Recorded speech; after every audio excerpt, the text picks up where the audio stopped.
Members of the jury, this case has been a rather long one, but it has been tried by two skillful lawyers, and we gain this advantage from it, that very little is left for me to say to you.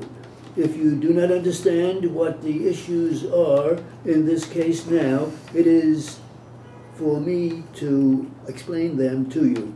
Of course, if you get to the question of damages, it is important that you should consider carefully what sum ought to be awarded to these plaintiffs. There are two plaintiffs, you understand, and you are to render two verdicts. The wife sues for her own personal injuries. If she recovers, she gets that money for herself, that her husband or no one else can touch without her consent.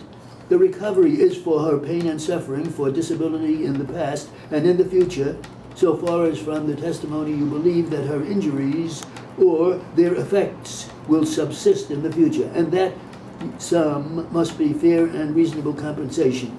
As to the husband, if you get to the question of damages, he is sitting for his own personal claims, not so serious as the wife, but still, as he claims, they are material. If you get to this question of damages, he will be entitled to reasonable compensation for his pain and suffering, his disability, and the loss of earning. There is a second cause of action for which he is suing, that is for the expenses that fell upon him because of the injuries to his wife.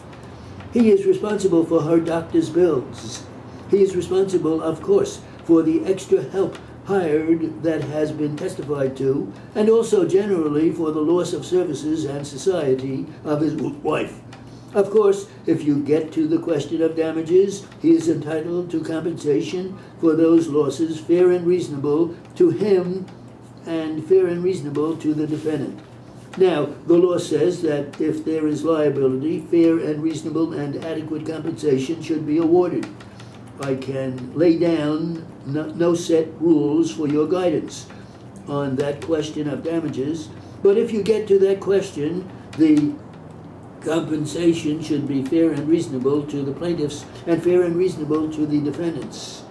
The most important question is the case.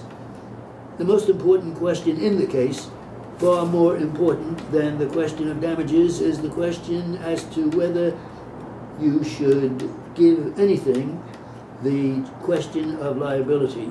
The mere happening of an accident does not in and of itself mean that somebody else came or caused the accident through negligence. I'll put this slide in.